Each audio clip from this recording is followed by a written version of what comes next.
And hello again. So in the last video, we are taking a look at our blockMeshDict file, and you want to see that, hey, when we have to write faces, there's this really weird way of writing faces that we have to jump inside box and we think about, you have to order the points clockwise.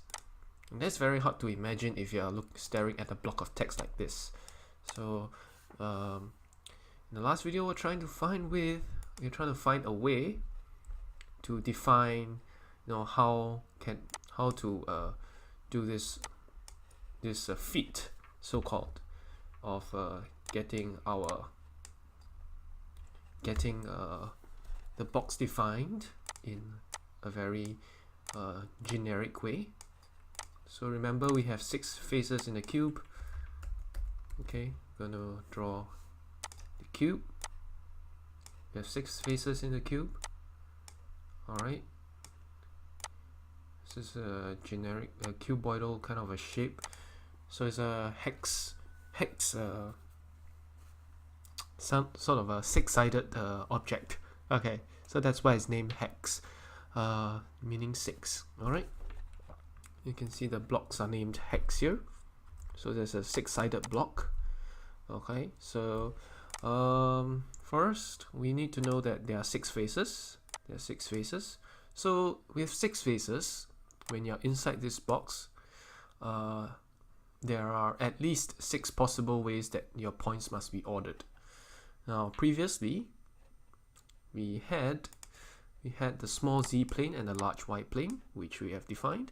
And what are these small z and large y? What am I talking about? Remember our x, y, and z. So this is the x, this is the y, and this is the z. So the bottom plane is this, for example. That will be having a smaller z coordinate. So I call it the small z plane. Small z. Alright? And then of course the top plane will have a larger z coordinate. So I call it the large z plane. So same for x, the one with the lesser x, I call it the small x. And then the one with the larger x, I call it a large x. Alright, so the smaller x plane is here, the larger x plane is here. Then of course you have a small y, which is closer to you, and the large y, which is at the back of the cube. And small y is at the front of the cube, which is facing you. So it's somewhere here, but it's a bit hard to see in 3D. So these are the 6 cases I'm talking about. So we have a small z plane and a large y plane, which are, let's circle that up. Let's zoom in. It's a bit small. So this is a small z plane, and this is the large y plane. So small z is this bottom plane, large y is this back plane. Okay. Now we are going to look at we want to look at the other ones, of course. So we have seen 5 of these planes already. So these and these. Okay. So we have 5 faces. Okay. 5 faces. Okay. First, this is the blocks. First and second, which is on the large z. 1, 2, 3, or 3, 4, and 5. Plane 3, plane 4, and plane 5. These constitute the bottom, so to speak, bottom planes. And then we want to look at the next ones. 4, 12, 11, and 3. So where's 4, 12, 11, and 3? So what is point 4? 4 is here. 4 should be on the top.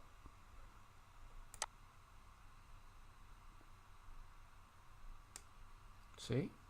So 4 is on the, looks like it's on the bottom. Okay.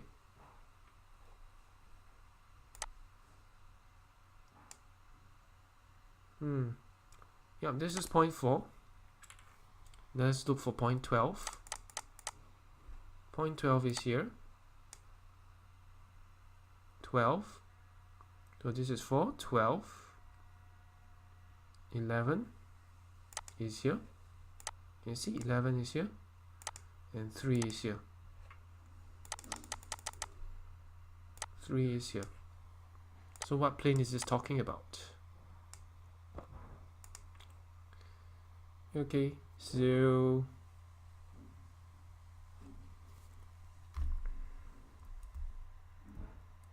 this is talking about a side plane. But I think we were doing the front and back. Okay, so yeah, anyway, moving on. We have the front and back planes. So let's gotta name it in case I forget and get confused. There's front and back. And these two are called the lid planes, because that's the surface they represent.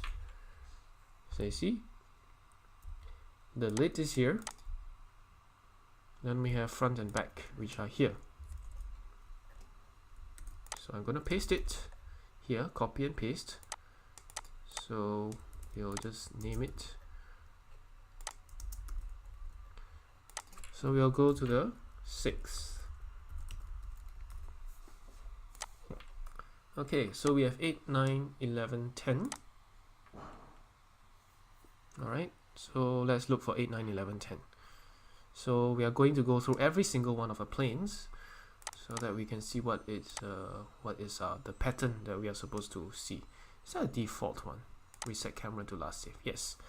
Okay, so 8 is here. Where is it? Yeah, 8. You see this corner, 8, 9, which is just adding an x coordinate, 9, and we suspect that this will be 11.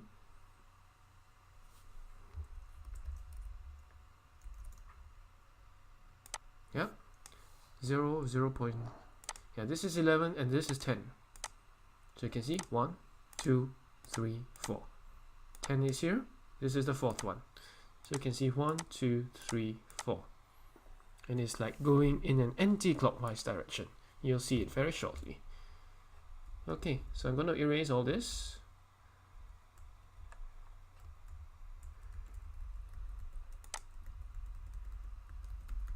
Okay. So I'm going to name this OpenFoam face file. So where is 8? 8 is here. 8 is here. So at 0, 0, and 0.1, this is 8. Where is 9? 9 is here. So you add an x coordinate, then you add the y coordinate. So add x, add y, and subtract x. This is how it goes. 1, 2, 3, 4. 1, 2, 3, 4. And you look from the top, it's looking as if it's the anti-clockwise direction. So this is the 6th plane,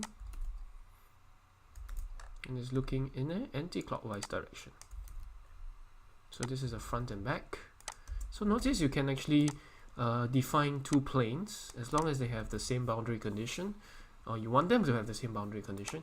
You can define two planes, the front and back, so you can have them having multiple faces. Okay, so that's the pattern we can learn.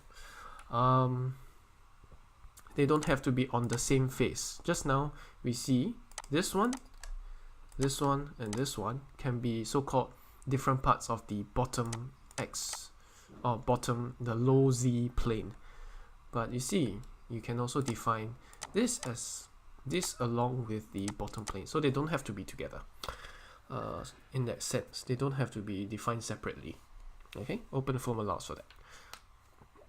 Now, next, we notice that this is an anti-clockwise direction. But again, it's going to be a bit difficult for us to visualize anti-clockwise. So we'll just start with a very systematic way, okay, of doing it. Same as before, we have a large z plane, and we start with the least x and y. Okay, so starting at the least x and y, which is here, we have the same z coordinate, that's fine. you go to add x, you add y, and then you subtract x. You add x, add y, subtract x. Notice it's in an anti-clockwise direction now, because we have to be clockwise. If you're looking from inside this box, it has to be clockwise. So if you're looking from outside the box, you look anti-clockwise to us. So we are looking from outside the box, it will look anti-clockwise to us. But it's very difficult to imagine that, so we're just going to call it like so. I'm going to put it like so, so that we can have good instructions on how to write this plane properly. Okay, so we go from the least x and y, we add x, then we add y, then we subtract x. Very simple. Okay. Okay, so let's move on. 10, 11, 14, 13. So 10, where is 10? This is 10. This is 10. And you can kind of guess the pattern already. Alright, so this is the top. It's a bit hard to see. 10, 11, 13, 14, 13. So 10, 11, 14, 13. Again, the anti-clockwise. So 10, 11 is here, 11 is here, 14 is this one, so it should be this point, which is yes, it is. 13 is here, which is this point.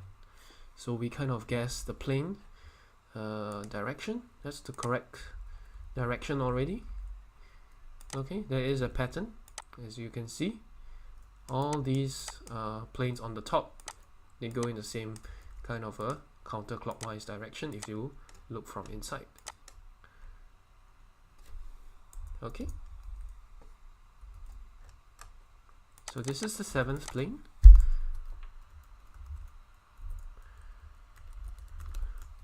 Okay, let's go. Yeah, we'll copy these two. We'll copy these down here. So yeah, they do seem to go in the clockwise direction if you're looking from the top. So you can see 1, 2, and you can already guess what is the third one, because the third one will be these 4 points. So you can guess they're moving in this direction as well. Okay, so I'm not going to waste any more time. Just quickly copy this over, and then we'll just verify to see whether it is really correct. Okay, 7th, this is the 8th plane. So I mean, okay, for example, let's say we don't know what we are doing. We want to name these 4 points. So we want to name these 4 points, 1, 2, 3, and 4. Let's say we want to write this time. Okay, so let's write our own kind of direction and see whether it matches up. Okay, so we want large Z, that's among here, large Z plane.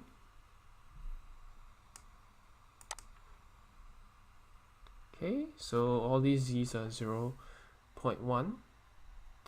Okay, we want the center, which means there's a 0.6 and 0.4, which is this plane. Okay, so let's put plane here, 0, 1, 2, and then we'll scroll it down, and then 8, 9, scroll it down. So what's the center plane? This is the least x and y, right? We start from that. So this center plane is 0.6, 0.4, then 0.1, 11. So when we add x to the 11, where will you go? We'll have 1, 0.4, 0.1. So it will be 12. So when we add y, it should be 1, 1, and 0.1. So where's 1, 1, and 0.1? 0.15. Then we subtract x. Subtract x so that x becomes 0.6. So we are looking for 0.61 and 0.1. which is 0.14. So let's see whether these numbers actually tally up with what is written in OpenFoam. So we do get one of the planes there. 11, 12, 15, 14. Indeed, as we were writing. So you see, we have something like this. Is very easy to write a plane down, so to speak. So this is the usefulness of having it in Excel, rather than you try to go into OpenFoam and think of how it's supposed to write all this. Okay, so we have gotten the small z and the large z kind of planes. Okay, so now we move on to the fixed walls. So alright, so we start with 0, 8, 10 and 2. Okay, let's go. 0, where's 0? 0 is here. Where is number 8? 8 is this one. 8, so we add the z. Where's number 10? 10 is here. 0.4, so that means we add the y. So you can see here, and then the last one will be this one, number 2. Number 2 is here, so you can see the pattern. 1, 2, 3, and 4. So we have 0, 8, 10, and 2. Okay, so where is 0? 0 is here. 8, so we just add 0.1. We add the z first. Okay, 0, 8, 10, 2. Okay, so this is the side. We have to write something new for it. Okay, so this is one side. I don't know which side is it yet. This is the 9th plane, or 9th face. Okay, so where is this? Okay, we look at this coordinate system, which is conveniently drawn. We kind of find out that it is on this closer towards the smaller x. So this is x equals 0 plane. This is x equals to 1 plane. Okay, and for x equals to 0 plane, so we need a small x plane. So we'll add a new entry here, small x. So where do we start? We start with the least z and y, least y and z. And what do we do? Add z, then we add y, then we subtract z. Add z, add y, subtract z. So I'm gonna give it a light orange color. Light orange color. And that's how we can get what we get. So again, we'll speed it up. We don't have to always just read it off. Let's try this one. Let's try it with this. 1, 2, 3, and 4. Okay, so what are these 4 points? Okay, so this is x equals 0, y equals to 0.4. So where is the 0 and 0.4? Okay, 0 and 0.4. Yeah, this is 0.2. Then we are going to add. We're going to add z, so we're going to write it out. We're going to add z, so that z is 0.1. So 0.2, we add 0.1, we get this 0.10. 0.10. Then we add the y coordinate, so it's 0, 1, and 0.1. Where's 0, 1, and 0.1? Okay, we'll look at 0, 1, 0.1, that is 0.13. Then we subtract the z back. So we subtract z back to 0.4. That's the 0, 1, and 0. 0, 1, and 0 is 0.5. So let's see if this corresponds to any of the planes in OpenFoam. 2, 10, 13, and 5. 2, 10, 13, and 5. Perfect. Okay, so this is how we are going to write our small x planes. Okay, I'm gonna stop the video now. We are at 20 minutes. So in the next video, we're gonna continue. Then we can have a complete set of, how to write flat faces. Okay, I'm gonna stop. See you next time. Bye bye.